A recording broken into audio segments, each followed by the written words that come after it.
నమస్తే సకులు. ఈరోజు నేను అమ్మమ్మల కాలం నాటి ఒక రెసిపీ చేసి చూపించాలనుకుంటున్నానండి. పాతదే కానీ చిన్న మార్పులతో చేస్తున్నాను. అదేనండి కంది పచ్చడి, పచ్చి పులుసు. ముందుగా కందిపప్పు, ఎండుమిర్చి, కొంచెం నెయ్యి వేసి వేయించాలి. సిమ్లోనే పెట్టి వేయించాలండి. ఇది చాలా స్లోగా చేసుకోవాలి, చాలా ఓర్పుగా చేసుకోవాలి. నెమ్మదిగా మధ్యలో అలా తిప్పుతూ ఆపుతూ నెమ్మదిగా కంటిన్యూగా తిప్పనవసరం లేదు, కానీ తిప్పుతూ ఉండాలండి స్లోగా చిన్నగా. ఇదంతా మనకి కలర్ మారే వరకు అలాగా ఆగుతూ తిప్పుతూ ఉండాలండి. అబ్బా, ఎంత మంచి వాసన వస్తుందనండి. కందిపప్పు, నెయ్యి చాలా బాగుందండి వాసన మాత్రం. ఇలాగ చిన్నగా తిప్పుకుంటూ చేసుకోవాలండి. ఇది అమ్మలు ఆ రోజుల్లో రోట్లో వేసి రుబ్బేవాళ్ళండి. ఇప్పుడు మనం అలా రోట్లో రుబ్బట్లేదు. రుబ్బితే చాలా టేస్ట్ చాలా బాగుంటుందండి. మిక్సీలో వేసుకుంటాం కాలానుగుణంగా. ఇలాగా నెమ్మదిగా తిప్పుకుంటూ నెమ్మదిగా వేయించుకోవాలి. సిమ్లోనే ఉంచాలండి. ఎటువంటి పరిస్థితుల్లో దీన్ని మంట పెంచడానికి వీల్లేదు.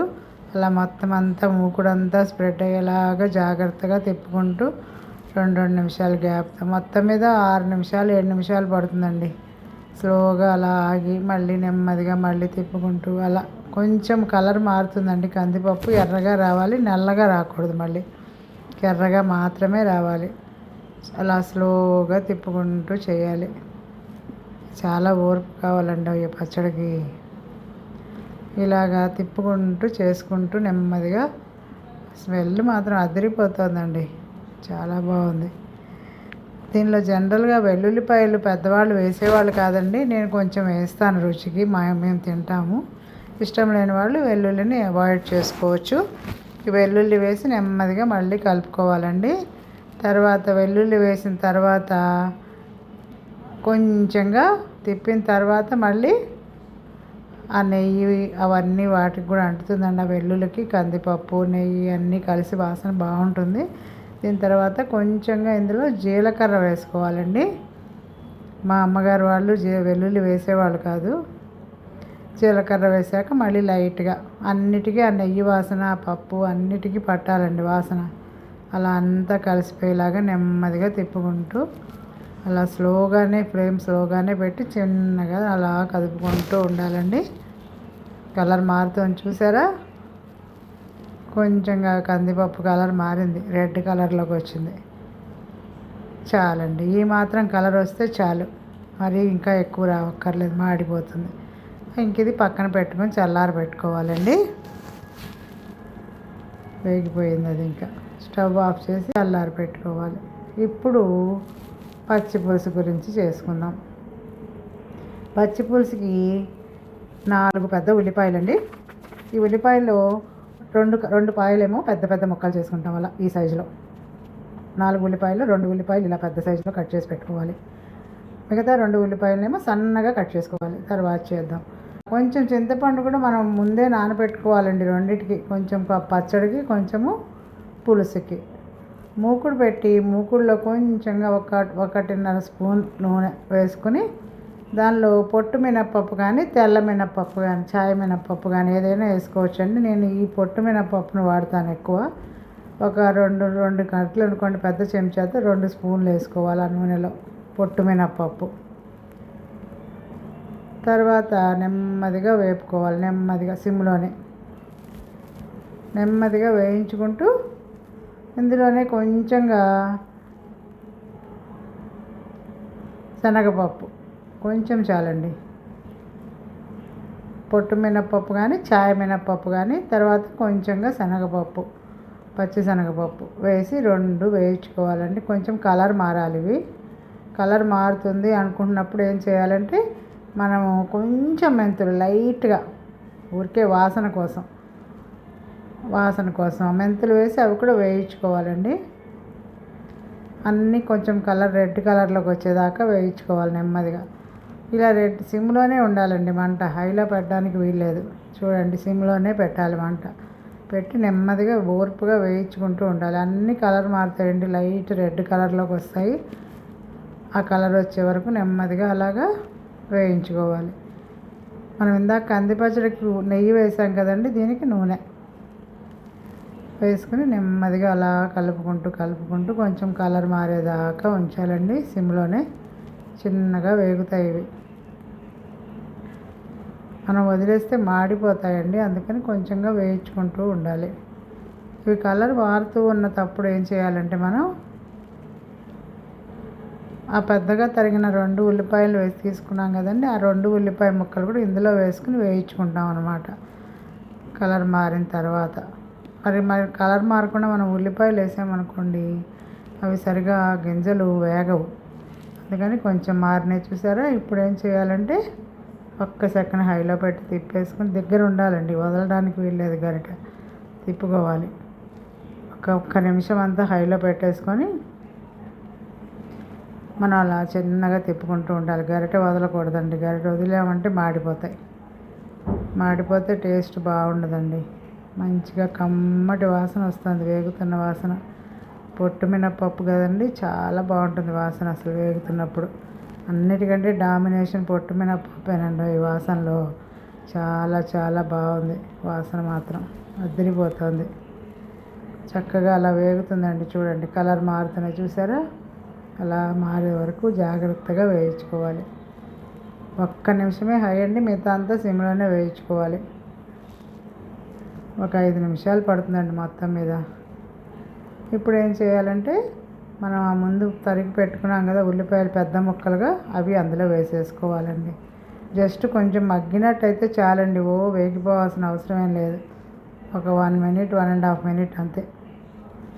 ఆ ముక్కలు మగ్గిపోయి కొంచెము కలర్ కొంచెం చేంజ్ అవుతుంది చూడండి. మరీ మగ్గిపోక్కర్లేదు, పేస్ట్ అవన అవసరం లేదు. మనం ఇదంతా మిక్సీకి వేస్తాం, అందుకనే పెద్ద ముక్కలుగా తరుక్కున్నాం ఉల్లిపాయలు. వాటితో కలిసి అన్నిటికీ రుచి పట్టేస్తుంది. ఆ ఉల్లిపాయలకి పప్పు అన్నీ రుచి పట్టేదాకా కొంచెం మగ్గనిస్తే చాలు. మూత కూడా పెట్టిన అవసరం లేదండి, తొందరగానే అయిపోతుంది, ఊరికే మగ్గిపోతుంది. అలా కలుపుకుంటూ అన్నీ కలిసిపోయేలాగా కలుపుకుంటూ ఉండడం మనం చిన్నగా సిమ్లోనే ఉంచి. అలా కలుపుతూ ఉండగా కొంచెం ఇది మగ్గిపోతుంది కదా.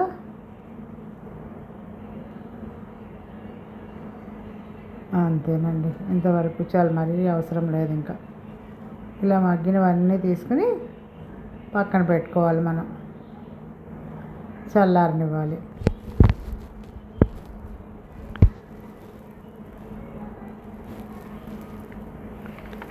అంతా ఒక చోటకి చేర్చి ఒక్క 2 నిమిషాలు మగ్గనిస్తే చాలండి.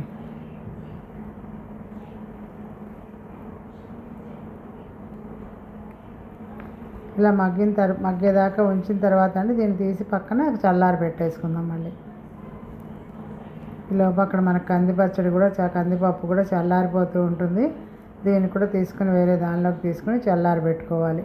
మగ్గిపోయాయండి, ఉల్లిపాయలు మగ్గిపోయాయి, హాయిగా ఉన్నది. మరి చూడటానికి వాసన మాత్రం కమ్మగా, ఉల్లిపాయల వాసన, మినప్పప్పు వాసన, అబ్బా ఎప్పుడెప్పుడు అన్నం తిందామా అనిపిస్తుందండి. చక్కగా ఉంది చూడడానికి కూడా, కలర్గా వైట్, బ్లాక్, రెడ్, చాలా బాగుందండి చూడడానికి. మిగిలిన ఉన్నాయి కదా ఉల్లిపాయలు 2, వాటిని ఈ చాపర్లో పెట్టి తిప్పుదామండి. నా దగ్గర బటర్ఫ్లై చాపర్ ఉంది, దానిలోకి ఇలాగ కొంచెం మరీ పెద్ద ముక్కలు కాకుండా మరీ మామూలుగా ఒక సైజులో ముక్కలు చేసుకుని ఇవి ఆ బటర్ఫ్లై చాపర్లో వేసేసండి తిప్పేస్తే సన్న ముక్కలుగా వస్తాయి. ఇందాక వేయించుకున్నవి మిక్సీ వేసుకుంటామండి, ఇదేమో సన్న ముక్కలుగా కట్ చేసుకొని పచ్చి పులుసులో కలుపుకోవడానికి అనమాట.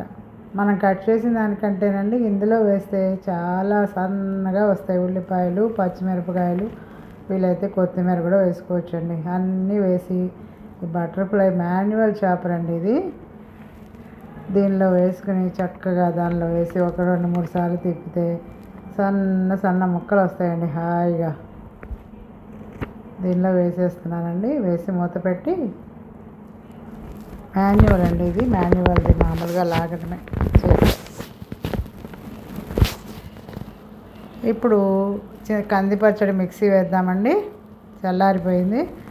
కొంచెంగా ఉప్పు వేసేసి కొంచెంగా నీళ్ళు పోసి చూసుకుంటూ, కొంచెం బరకగానే ఉండాలండి, మరీ పేస్ట్ అవ్వకూడదు పచ్చడి, కొంచెం బరకగా ఉంటేనే బాగుంటుంది. లైట్గా చింతపండు పులుసు కూడా వేస్తాం ఆ పచ్చడిలో, లైట్గా, ఎక్కువ కాదండి, కొంచెంగా అంతే వేసి మిక్సీ వేసుకుందాం. అలా వస్తుందండి. బరకగానే ఉంటుంది, మెత్తగా రాకూడదు. అలా రావాలి, మరీ పలచగా రాకూడదు. మనం పచ్చి పులుసుకు వేయించుకున్నది కూడా మిక్సీలో వేసేసుకుందామండి. ఇందులో కూడా కొంచెంగా లైట్గా ఈ మినపప్పు, ఉల్లిపాయలు అన్నీ వేయించుకున్నాం కదండి, ఇది కూడా మిక్సీ వేసుకుందాం. ఉప్పు వేసుకొని ఇందులో నేనైతే కొంచెం బెల్లం వేస్తానండి. తీయగానే ఉంటేనే బాగుంటుంది, అది బెల్లం వేయాలి. ఆ చింతపండు పులుసు పిండి వేసుకొని పక్కన పెట్టుకొని అందులో వేసినా బెల్లం కరిగిపోతుందండి, లేదా మిక్సీలో అయినా వేసుకోవచ్చు, మన ఇష్టం. పసుపు వేసేసుకొని కొంచెం నీళ్లు పోసుకొని ఈ చింతపండు పులుసు వేసి రెడీగా పెట్టుకుంటాం. మిక్సీ వేసింది ఉంది కదా, ఈ మిక్సీ వేసింది కూడా అందులో కలిపేసుకుంటాం. కలిపేసుకుని మనకు కావాల్సిన నీళ్ళు, కొంచెం పలచగానే బాగుంటుందండి పచ్చి పులుసు, చిక్కగా ఉంటే బాగుండదు, కొంచెం పలచగానే ఉండాలి. అలాగా మిగిలింది నూనె పెట్టుకున్నాం కదండి, ఇందాక మనం చేపల్లో వేసిన ఉల్లిపాయ ముక్కలకి అవి వేయించుకోవాలండి, కొంచెంగా మగ్గించుకోవాలి, మరీ మగ్గించక్కర్లా.